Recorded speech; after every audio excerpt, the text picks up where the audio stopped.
Boa tarde a todos, sejam muito bem-vindos a mais essa tarde aqui, uma palestra pública na nossa casa, no nosso querido MEP. Nós vamos fazer uma leitura da página inicial para ambientação. Ele é do livro Sinal Verde, é ditado pelo Espírito André Luiz e psicografia de Chico Xavier. Mensagem 17: Dever e trabalho. O compromisso de trabalho inclui o dever de associar-se a criatura ao esforço de equipe na obra realizada. Obediência digna tem o nome de obrigação cumprida no dicionário da realidade. Quem executa com alegria as tarefas consideradas menores, espontaneamente se promove às tarefas consideradas maiores. A câmara fotográfica nos retrata por fora, mas o trabalho nos retrata por dentro. Quem escarnece da obra que lhe honorifica a existência desprestigia a si mesmo. Servir além do próprio dever não é bajular, ensina a entesourar apoio, experiência, simpatia e cooperação. Na formação e complementação de qualquer trabalho, é preciso compreender para sermos compreendidos. Quando o trabalhador converte o trabalho em alegria, o trabalho se transforma na alegria do trabalhador. Nós vamos convidar a todos agora para a nossa prece inicial, fechando os nossos olhos e agradecendo ao Mestre Jesus a oportunidade de estarmos aqui nessa tarde, procurando conhecer o Seu Evangelho, a luz da doutrina espírita. Nos ajude, Senhor, a cada um de nós a superar as nossas dificuldades, a vencer os nossos vícios, nossas fraquezas, e que possamos a cada dia superar a nós mesmos e ajudar na construção de um mundo melhor. Envolva, Senhor, toda a nossa humanidade, que está tão necessitada do Seu carinho, do Seu amor. Onde houver dor, houver tristeza, que a Sua luz chegue aí, acalmando esses corações. Pedimos também que envolva a nossa amiga Bernadette, que vai fazer a palestra nessa tarde, e que fique conosco sempre. Que assim seja, Senhor. Nós vamos passar agora a palavra para a Bernadette, que vai falar do tema Fora da Igreja não há salvação, fora da verdade não há salvação.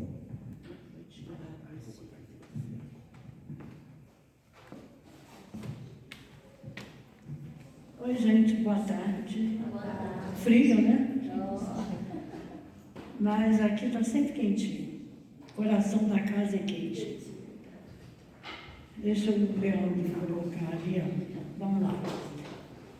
Vocês, quem já assistiu palestra minha, vai ver que hoje eu fiz alguma coisa diferente. Nem eu sei bem como é que eu fiz, como é que a ideia me veio. O tema é esse nome todo. Fora da igreja não há salvação, ponto. Fora da verdade não há salvação. Que é um tema tratado no Evangelho segundo o Espiritismo, no capítulo 15, nos itens 8 e 9. Porém, nós vamos conversar de uma forma um pouco diferente. Eu achei interessante a gente abordar a nossa caminhada. A caminhada do ser humano no nosso planeta, porque é claro, né? Só posso falar de alguma coisa do nosso planeta. E vocês vão ver ali 2 desenhos. Eu procurei, inclusive, trazer desenhos, porque fotos ou pinturas poderiam causar um certo constrangimento, mas nós já fizemos muitos sacrifícios de animais e sacrifícios de seres humanos. Faz parte da nossa história. Vocês devem estar pensando assim, o que ela quer dizer com isso naquele tema? A gente vai chegar lá. Então, no início, lá, depois que já tínhamos deixado aqueles corpos mais atrasados, nós já tínhamos mais consciência, nós fazemos muito sacrifícios de animais. Com que objetivo? Para para acalmar a ira dos deuses, para aplacar a natureza. Chovia muito ou não chovia, fazia muita neve ou não nevava, qualquer que fosse a situação, o nosso entendimento era que nós tínhamos que fazer alguma coisa para tentar melhorar aquela situação que era ruim. Então, vamos fazer sacrifício, né, de animais ou de pessoas. Passamos muito tempo, muitos séculos, e chegamos à construção de enormes catedrais. O apogeu da arquitetura religiosa foi um estilo gótico.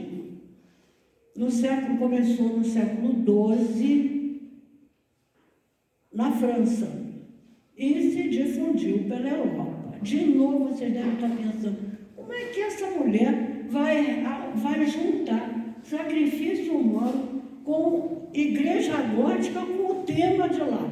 Vamos ter paciência, eu disse para vocês que ia ser diferente hoje. Então, as igrejas góticas, elas tiveram seu apogeu na França, elas começaram a tiver um apogeu na França, mas se distribuíram pela Europa toda.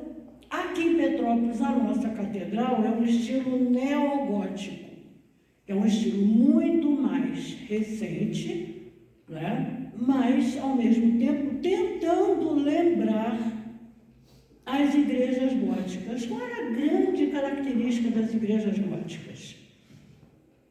A altitude de tudo, porque além do pé direito ser imenso,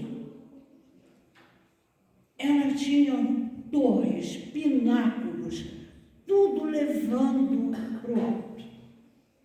Não era só estética. Qual era o objetivo daquelas construções? Era a busca pelo encontro com a divindade. Quanto mais alto o torreão, aqueles pináculos lá em cima, mais aquela igreja estava se dirigindo a Deus. E a outra característica era a grande quantidade dos vitrais. Por quê? Além da luminosidade, gente, não existia luz elétrica. Nós estamos na Idade Média.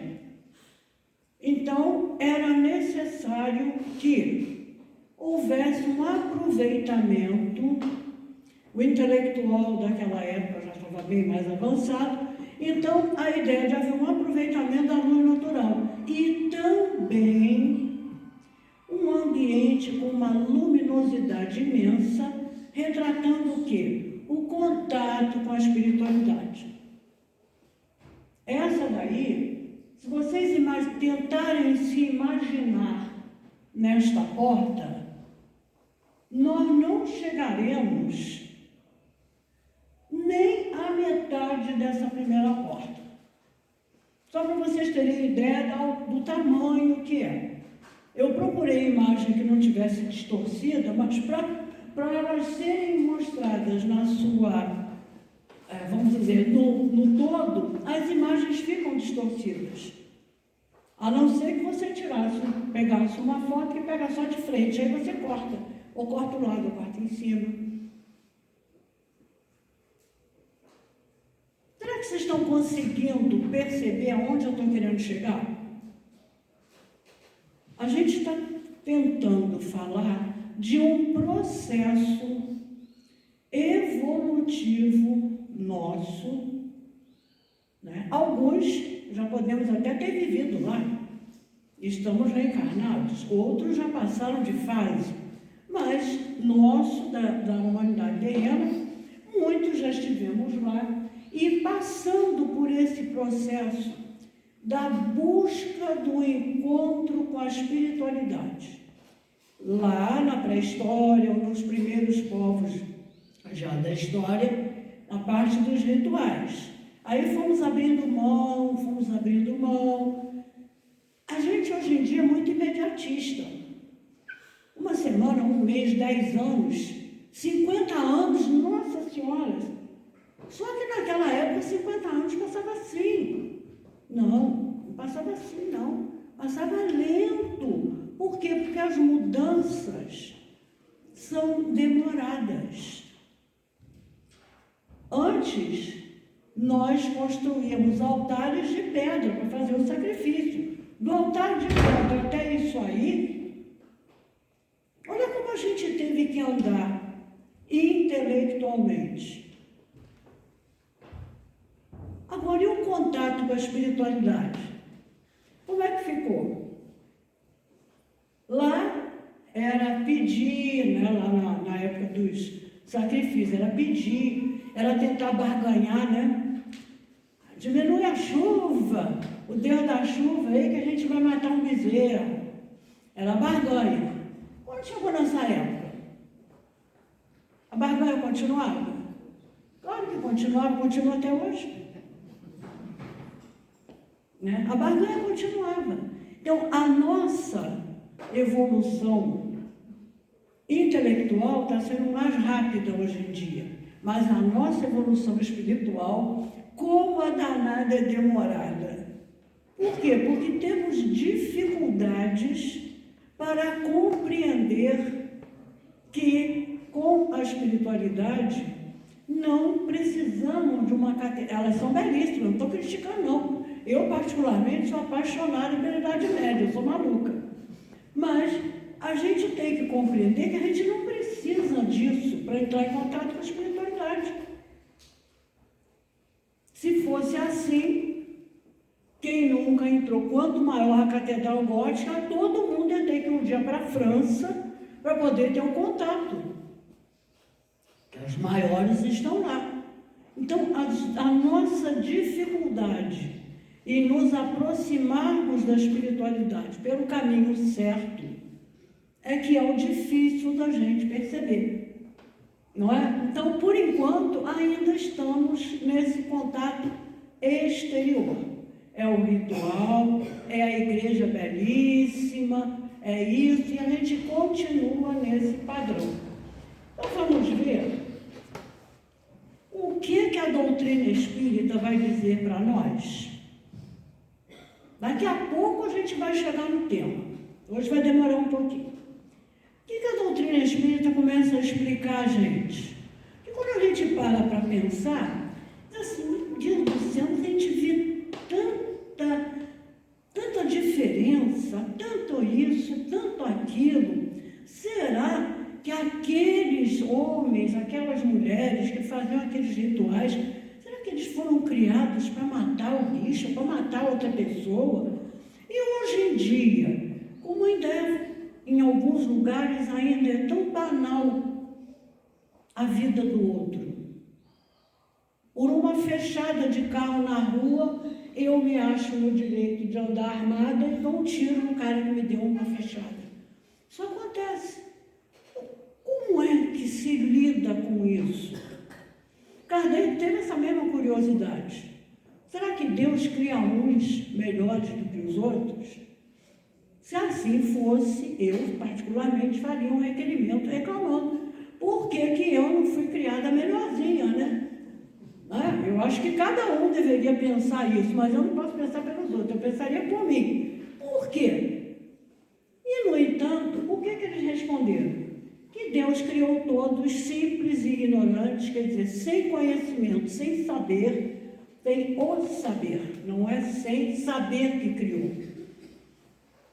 Mas a cada um deu uma missão com o fim de esclarecê-los e fazê-los chegar progressivamente à perfeição. Não fosse assim, Deus seria algo bastante desinteressante para ser educada. Bastante desinteressante. Porque cada um ia estar à mercê da boa ou má vontade dele. Do fígado azedo ou do coração quente. Como é que ia ser isso?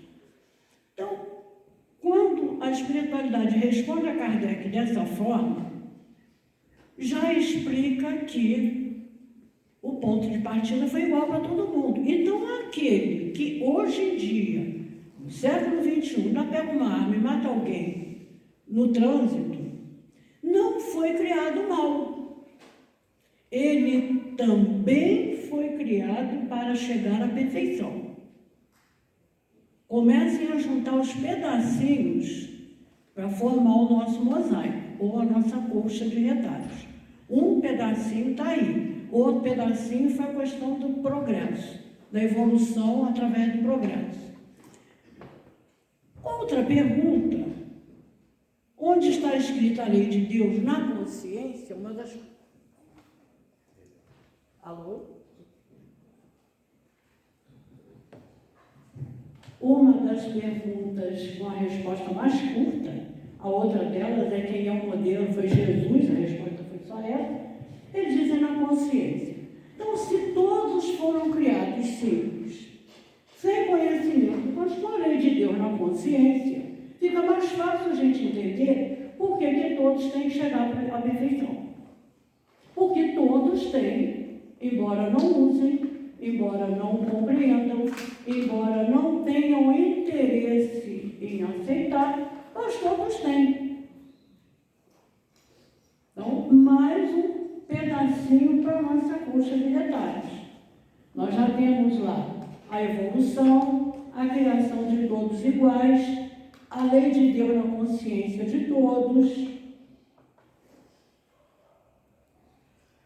Mais uma pergunta: por que nem sempre a verdade foi colocada ao alcance de todos? A resposta também muito esclarecedora. É necessário que cada coisa venha a seu tempo. Deus jamais permitiu que o homem recebesse comunicações tão completas e instrutivas como as que lhe são dadas hoje. Hoje, final do século XIX, na implantação, vamos dizer, do início da codificação da doutrina. Então, mais uma vez, a gente volta à questão da evolução. Porque se cada coisa vem a seu tempo, é que o tempo não é igual o tempo todo. Tem situações que vão evoluindo para que informações sejam trazidas para nós e que nós possamos compreendê-las.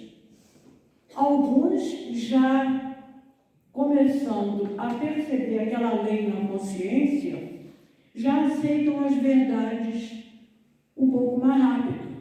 Outros que ainda não lembram ou não aceitam a lei de Deus na consciência, ainda são mais endurecidos. Mas se foram todos criados simples e destinados a serem perfeitos, todo mundo vai ter que chegar lá. Esse é um grande ponto não é só esclarecimento, é de esperança que a doutrina espírita nos dá. Porque eu sei que, apesar das minhas escolhas mal feitas, um dia eu vou chegar lá. O tempo que eu vou levar, e o problema é meu. O problema é único e exclusivamente meu. Eu não posso culpar o Leandro, não posso culpar o Márcio, que só botou para fazer uma palestra, eu queria fazer 10. Não é isso. É um amadurecimento de cada um através do processo evolutivo, para que possamos atingir aquela meta. Mas,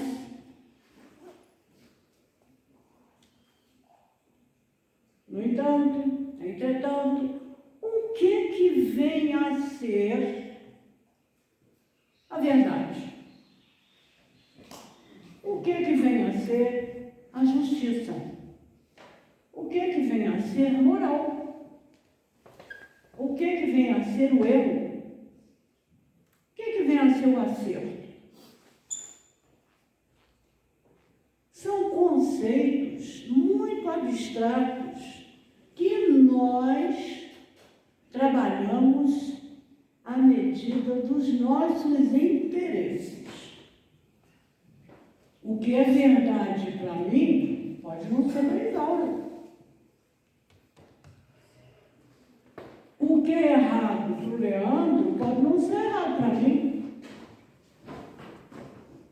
Apesar de termos a lei de Deus na consciência, nós ainda lidamos com essas verdades de uma forma muito particular.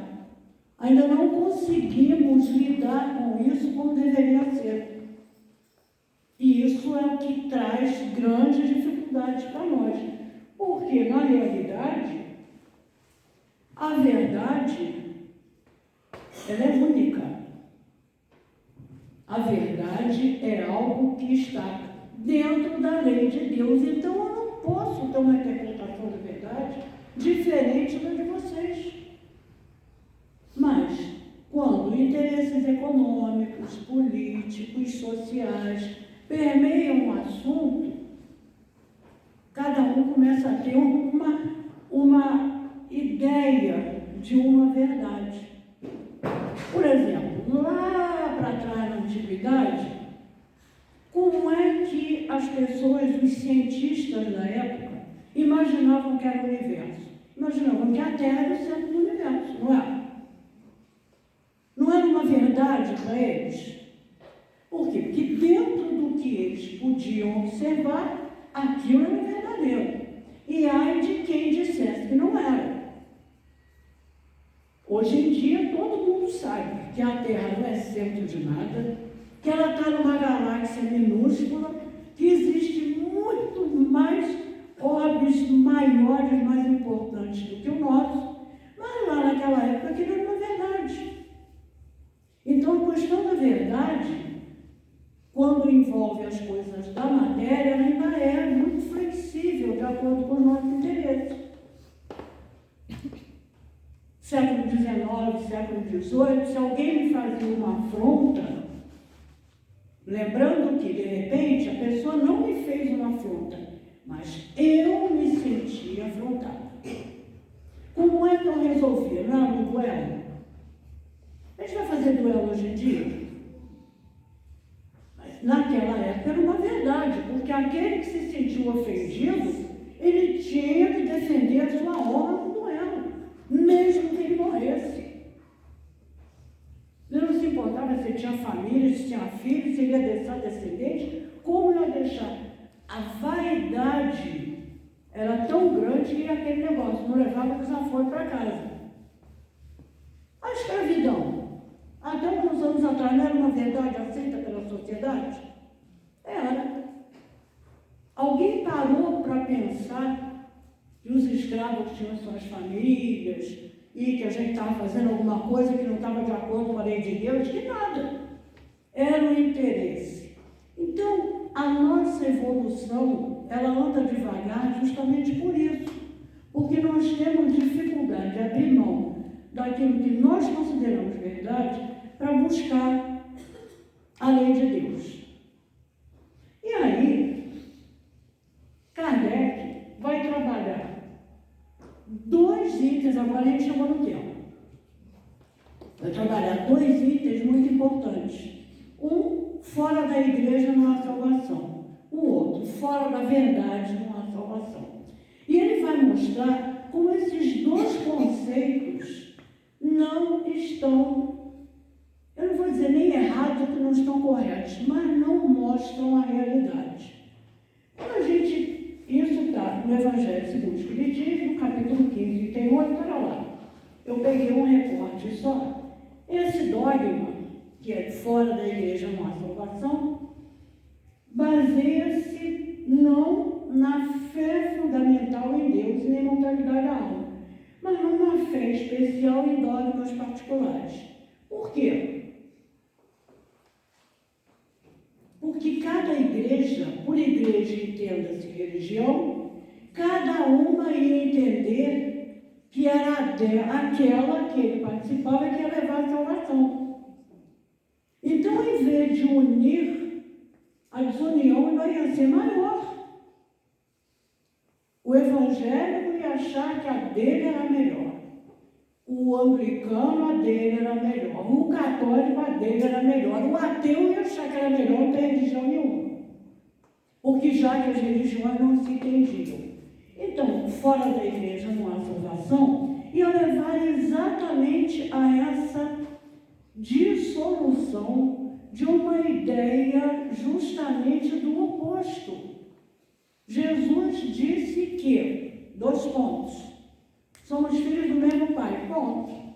Se somos filhos do mesmo Pai, que não é o Pai da matéria, ele não estava dizendo isso, mas se somos filhos do mesmo Pai, as religiões são nomes que nós ainda, com a dificuldade de lidarmos com o conceito amplo, a gente vai dando um nome aqui e ali. E Kardec vai dizer que o Espiritismo não usa, como os outros, como é dito, ou fora da igreja e o outro fora da verdade, o Espiritismo não estabelece dogma que fora do Espiritismo não há salvação. Por quê? Porque ele ia cair na mesma história dos outros. Só é espírita que vai ter razão, que vai ser salvo. Quer dizer, vai ser salvo o que é? Que vai participar de uma felicidade mais à frente. Aí ia ser só espírita. Ia continuar a mesma ideia dissociativa. O outro, fora da verdade não há salvação. A gente acabou de ver verdades que deixaram de ser verdades à medida que o conhecimento cresceu. Então, como é que fora da verdade não ia haver salvação? Kardec vai dizer, igualmente é exclusivo. Que homem pode se vangloriar de a possuir a verdade integralmente, quando o círculo dos conhecimentos se alarga sem cessar e as ideias se retificam? Quem é o homem que ia dizer que tinha a posse da verdade completa? Aqueles lá que disseram que a Terra era o centro do universo, no momento em que descobriram que não era, como é que ia ficar se eles dissessem, ah não, só quem participar desse meu modo de pensar vai ser salvo? Quando descobriram que a Terra era o centro do universo, está todo mundo condenado. Né? Imagina o tumulto. E aí Kardec continua. O Espiritismo, de acordo com o Evangelho, admitindo a salvação para todos, independente de qualquer crença. Mas não é só independente de qualquer crença. É independente de qualquer crença, desde que a lei de Deus seja observada. Aquela lei que está em todos, na consciência de todos. Então, independente da religião, desde que a lei de Deus seja cumprida, não importa o segmento religioso. E mais, nem importa para aquele que não tem religião. Porque se ele for uma pessoa ética, moralmente ética, fazendo tudo o que está dentro do que Deus ensina, apenas não tem uma ideia religiosa, ele não vai ser penalizado por não ter a ideia religiosa, porque ele está agindo do bem. Melhor do que religiosos que têm uma atitude um pouco hipócrita, né? Que seguem a religião da boca para fora. Vão fazer ritual lá atrás, vamos mandar construir uma igreja imensa, mas na hora de seguir os ensinamentos de Deus, neca. Então, aí por isso é que Kardec coloca. Não se diz, por causa disso, que fora do Espiritismo não há salvação. Por quê? Porque para nós, o que vem a ser o Espiritismo? Não é o Evangelho redivivo, ou a volta aos ensinos de Jesus, ou o conhecimento das leis que Jesus trouxe? O Espiritismo nada mais é do que a busca pela essência dos ensinamentos de Jesus, abandonando a ideia de igrejas enormes, maravilhosas, que serviam muito para mostrar o poder financeiro de quem mandou construir. Às vezes, podia até mandar construir por um momento de fé. Conseguiu uma cura, qualquer coisa, mandava construir uma igreja. Mas sempre tinha aquela suntuosidade. Por conta disso, nós não dizemos que fora do espiritismo. Se alguém sai por aí, você me pegar aí fora dizendo, olha, meu amigo, sinto muito, você não é espírita, não será salvo, contem para a Isaura, tá? Porque eu tenho que ser demitida. Porque não pode ser, não é uma questão de ter a religião, é de cumprir as leis de Deus. Por conta disso, o que Jesus veio ensinar? Aí a gente está começando a aprofundar no tempo. Porque se não é fora da verdade, não é fora da igreja, aonde que está a salvação? Jesus veio nos ensinar o caminho. Uma vez, quando um fariseu indagou a ele, mestre, qual o maior mandamento da lei? Da lei de Deus? Jesus respondeu, amarás ao Senhor teu Deus de todo o teu coração, de toda a tua alma, de todo o teu espírito. Esse é o maior e o primeiro mandamento. O segundo é semelhante a esse. Amarás o teu próximo como a ti mesmo.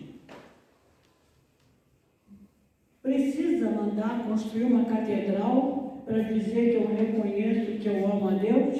Não. Basta que eu faça algo o quê? Para o meu próximo. Aí é que está o pulo do gato, aí é que está a diferença que o Espiritismo vai trazer para a nossa reflexão. Não é? Porque não é o ato exterior. Voltando ao Livro dos Espíritos, mais um pedacinho para o nosso retalho, de retalho da nossa construção. Qual o verdadeiro sentido da palavra caridade? Não é um sentido linguístico, tal como Jesus a entendia. Jesus entendia o que era caridade. Olha a resposta dos Espíritos. Benevolência para os amigos. É?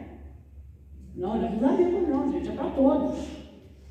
Benevolência para com todos. Indulgência com as imperfeições dos vizinhos. Também não. Indulgência para as imperfeições dos outros. E perdão das ofensas. Esse então é o mais difícil. Mas isto é a caridade que Jesus compreendia. E abaixo tem um comentário de Kardec também do Livro dos Espíritos, nessa pergunta 886. A caridade, segundo Jesus, não se restringe à esmola. Abrange todas as relações com os nossos semelhantes, sejam eles nossos inferiores, nossos iguais, nossos superiores. Por que a gente tem que ter isso também na cabeça? Nós não reencarnamos.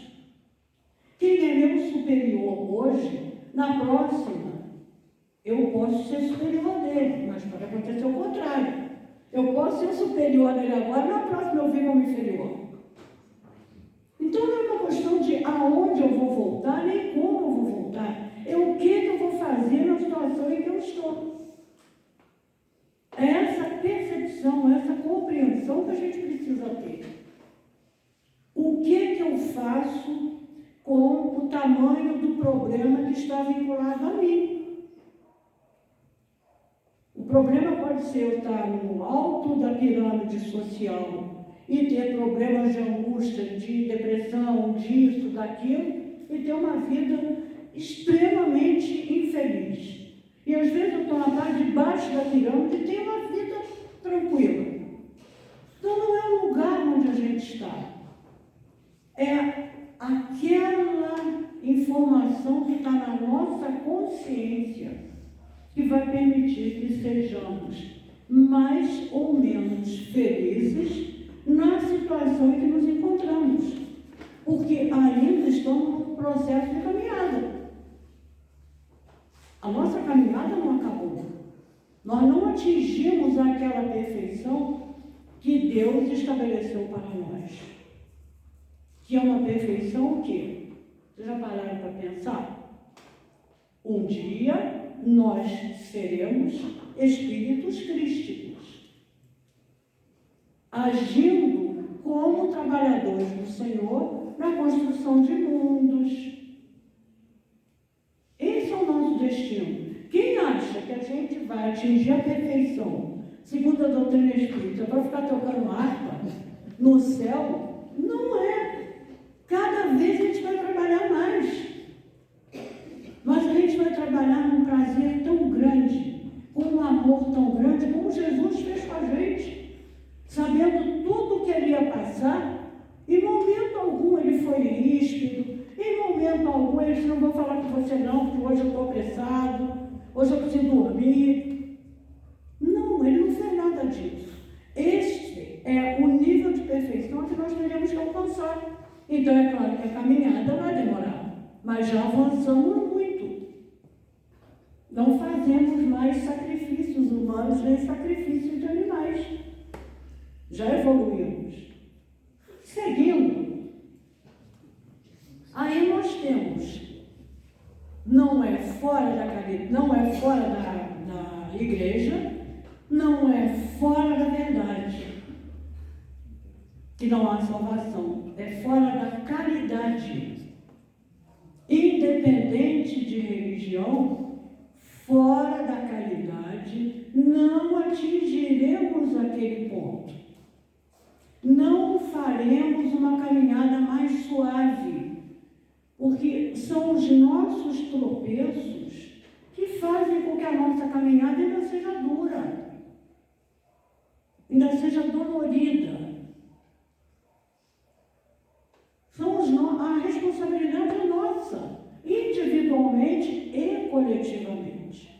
Mas fora da caridade é que nós não vamos encontrar salvação. No momento em que conseguirmos trabalhar com a indulgência, com a benevolência e com o perdão, nós estamos caminhando para a caridade. E caminhando para quê? Para sermos felizes. Não é deixar de morrer, não vou ser salvo, não vou morrer, não é isso não. É não termos o sofrimento. Agora, vamos fazer considerações sobre a caridade. Esse livrinho aqui é muito bom. Ele analisa as leis morais de Jesus com muita propriedade.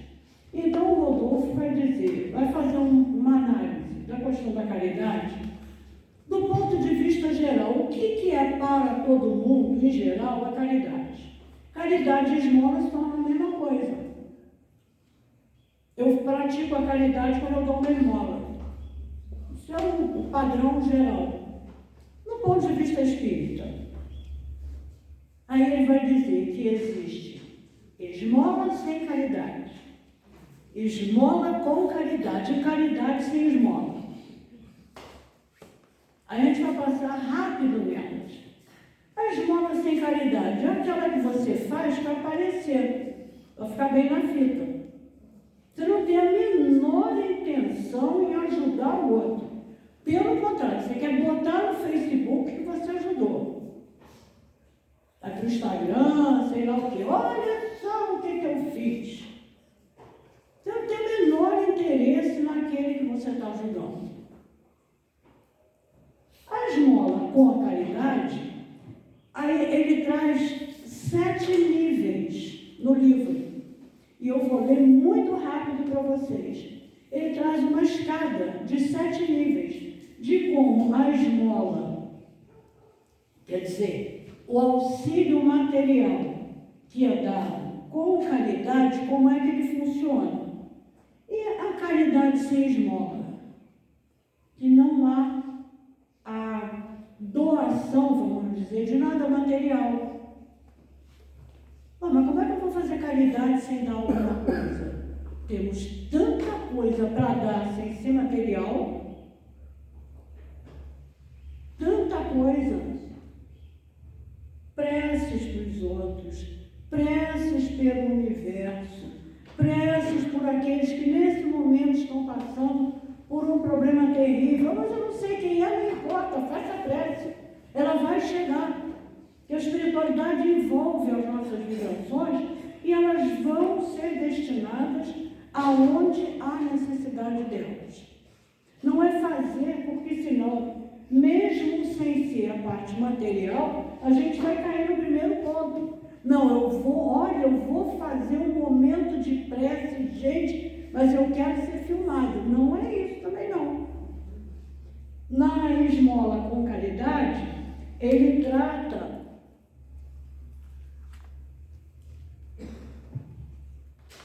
olha só, o primeiro degrau.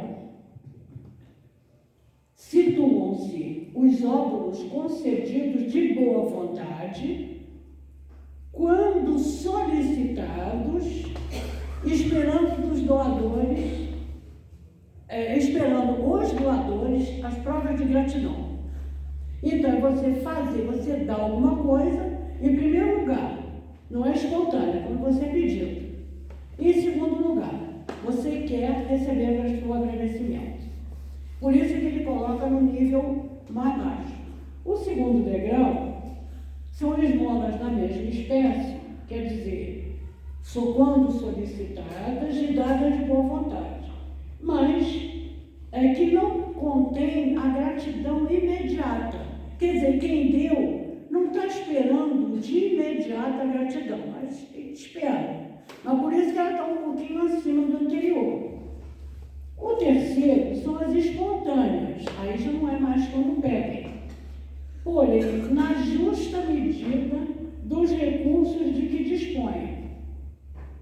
Então, se eu acho que eu só posso dar eu tenho condições até de dar 10, mas eu vou avaliar se eu tenho condição de dar 1. É espontâneo, mas eu só vou dar 1. Mas já é espontâneo, já é um passo acima. Na quarta, as dadas com alegria e de acordo com as possibilidades de quem dá, mas de forma que quem receba saiba de onde veio. Ela é espontânea. Quem deu, deu de boa vontade, mas ele quer que quem vai receber diferente do outro. O outro deu porque foi pedido a ele, por isso que é o primeiro nível. Esse já é o quarto. Mas, de qualquer maneira, ele quer o agradecimento. No quinto, também, mas o beneficiado já não precisa saber quem foi o seu benfeitor. Então, o benfeitor já está um pouquinho menos vaidoso. No sexto, as que se realizam em absoluto anonimato. Quem está dando não quer saber. Agora o sétimo, que é o topo é o final da escada. São aquelas que, além de auxiliarem a uns e a outros, elas têm por objetivo a melhoria da humanidade inteira. Este é o ponto, é o ápice, vamos dizer, da escada, segundo o Rodolfo Caligari. Por quê? Porque aquele que está se doando, ele está doando o seu tempo, está doando a sua saúde, está doando o seu tempo com a família, ele está doando tudo para ajudar aos outros. Ele não tem o menor interesse em ser conhecido, mas ele faz pelos outros, faz pelo bem dos outros.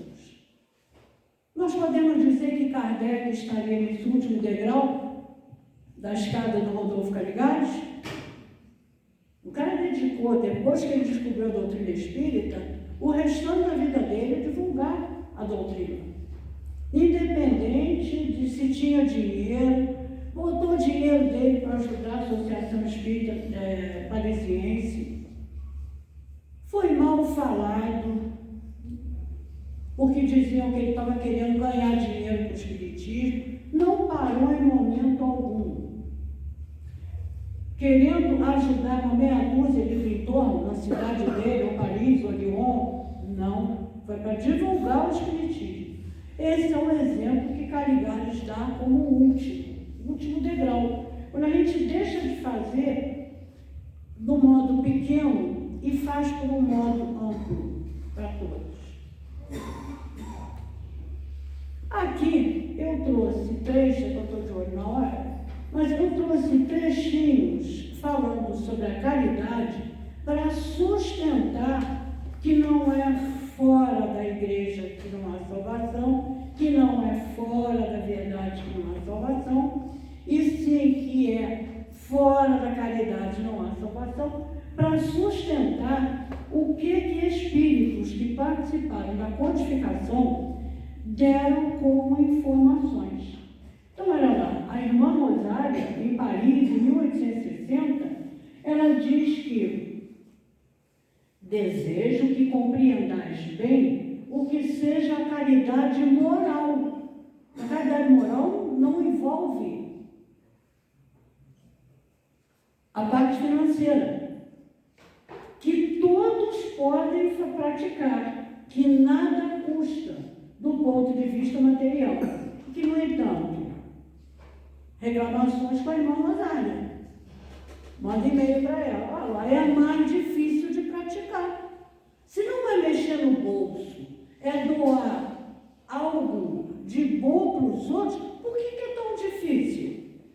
Ainda por causa do egoísmo e da vaidade do ser humano. Não conseguimos pensar nisso. Um espírito protetor de Lyon, em 1860, também no mesmo ano, ele vai dizer: a caridade, meus amigos, se faz de muitas maneiras. Podeis fazê-la por pensamentos, por palavras e por ações. O pensamento não tem nada a ver com doar alguma coisa.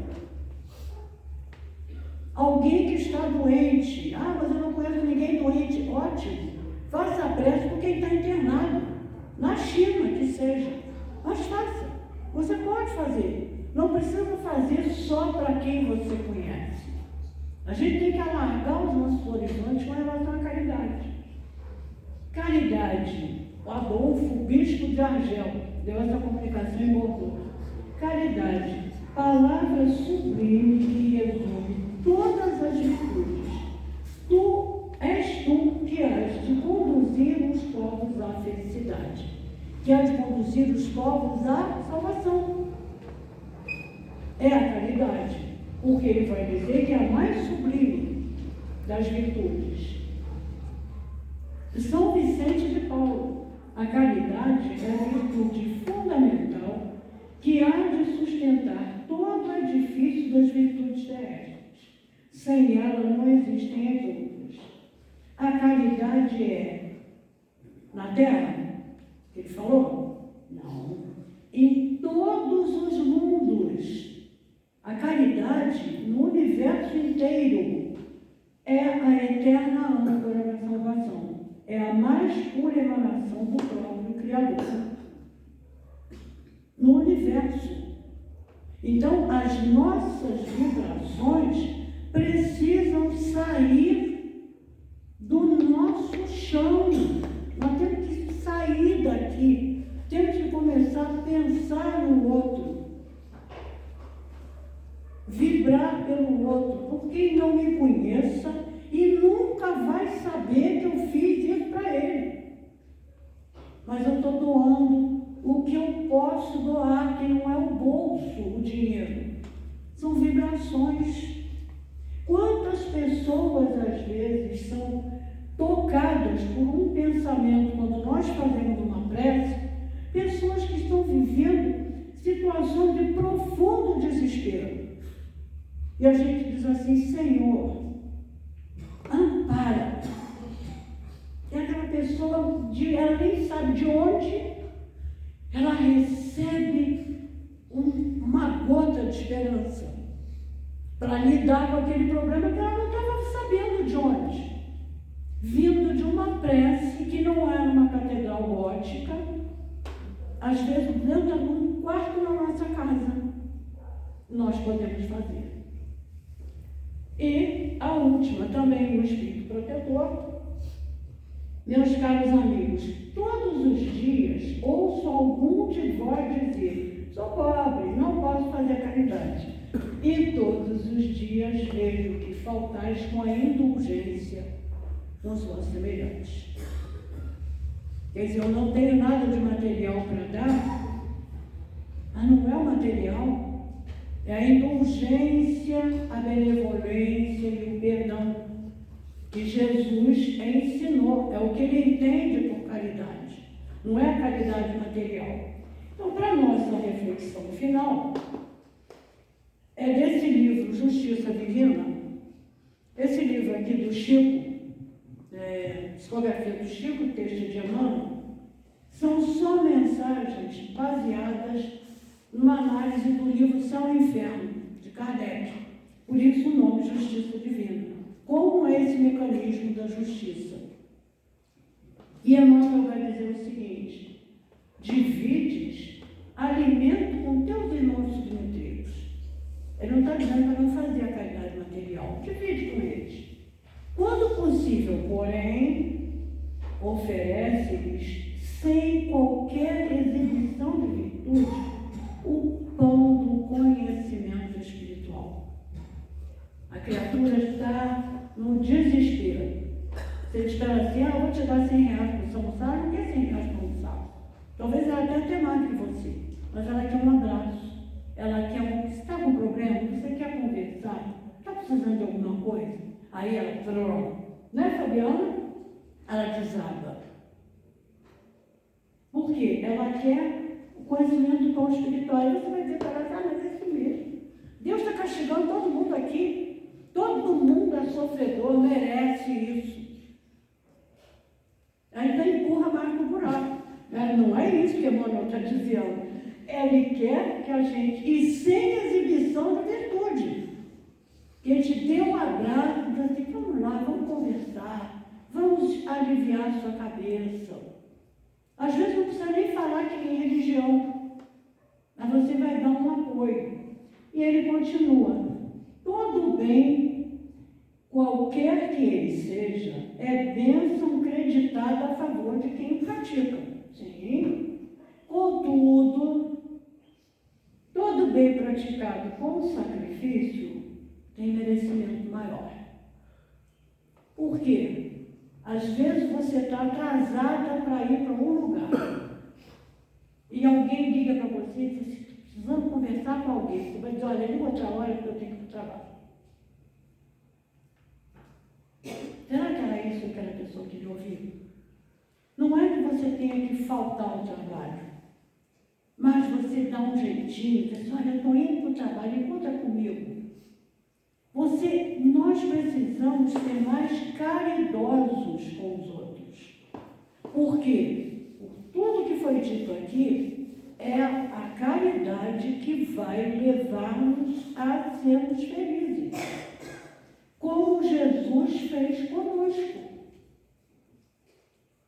O exemplo veio dele. Imagina se Jesus, toda vez que alguém chegasse perto dele, ele já dissesse assim: ah, não. Aí vem um cego e um paralítico. Diz: ah, meu Deus, eu já curei 10 hoje, ainda vem mais 2, eu preciso ir para casa dormir. Simão está me esperando lá para tomar uma sopinha. Aí ele diz assim: ó, volta amanhã. Foi assim que Jesus agiu conosco? Claro que não. Eu brinco, gente, porque eu acho que a forma de brincar, ela faz vocês registrarem. Não se torna uma coisa pesada. Porque é um assunto pesado. Nós ainda não conseguimos praticar a caridade. Não sabemos ainda. Mas temos uma literatura imensa e temos uma série de pessoas que servem de exemplo. Basta que nós olhemos à nossa volta, não só espíritas. Temos exemplos espíritas, mas temos exemplos não espíritas. Madre Teresa de Calcutá, Irmã Dulce, Gandhi, quantas pessoas que foram caridosos para com os outros, sem serem submissos. Porque muitas das vezes a gente confunde caridade com submissão ao eu. Não, não é isso. Desenvolvemos em nós a lei de Deus que está na nossa consciência para podermos dizer o sim na hora certa, o não na hora certa, mas o não com amor, porque senão não estamos sendo caridosos. Boa tarde a todos e que possamos levar alguma coisa de positivo, lembrando da nossa caminhada, além desde as aras, né, que é o nome daquela pedra, dos sacrifícios, a ara. Então, desde a época que nós fazíamos sacrifícios até o momento que estamos, já avançamos muito. Eu diria que o pior já passou. Agora é ir em frente, porque temos todo o apoio de Jesus. Boa tarde para vocês. Agradecer a Bernadette pela palestra dessa tarde, muita coisa, muita reflexão para nós todos, né? Muito bom, Bernadette. Obrigado mesmo. Dando sequência, chamar o nosso amigo Manuel para fazer a nossa prece de encerramento. E após a prece, antes de encaminhar para o passe, eu pedi para aguardar um pouquinho para a gente dar alguns recados.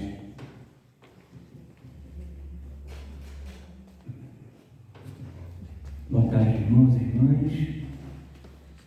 Convido a todos agora que fechem seus olhos, se sentirem à vontade assim, para fazer essa prece final, agradecendo ao nosso amigo Jesus por essa tarde maravilhosa, esse estudo trazido pela nossa irmã Bernadette, essas reflexões nessa casa de amor que abre suas portas para essas palestras tão edificantes.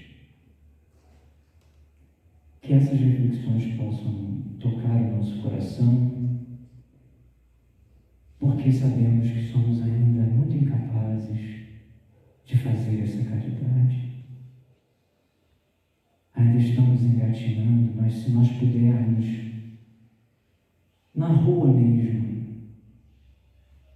ao caminharmos pela cidade, dirigirmos um pensamento de amor a alguém que nós nem conhecemos. Isso é um exercício. Tudo começa no nosso pensamento, passa pela nossa boca, acaba nas nossas mãos. Que o nosso pensamento seja essa energia maravilhosa de Deus, que possamos olhar para esses irmãos e fazer com que essa energia saia de nós com todo esse amor brilhante de Jesus. Uma energia que diz: eu te amo, irmão. Para todas essas almas que cruzam o nosso caminho, nós nem sabemos quem são. Que possamos apenas fazer isso, porque não é só um apenas, é o início. É o início para depois podermos dizer as palavras certas e atuar de forma correta também. Que essa energia que nós deixamos transparecer aqui hoje possa se irradiar por toda a América, por toda a nossa região, tocando todos os corações que necessitam de todo esse amor gerado aqui. Obrigado, Pai, pela vida. Obrigado por tudo que recebemos. Que possamos retornar aos nossos lares, aos nossos afazeres, bem e em segurança. Que assim seja, Pai. Graças a Deus.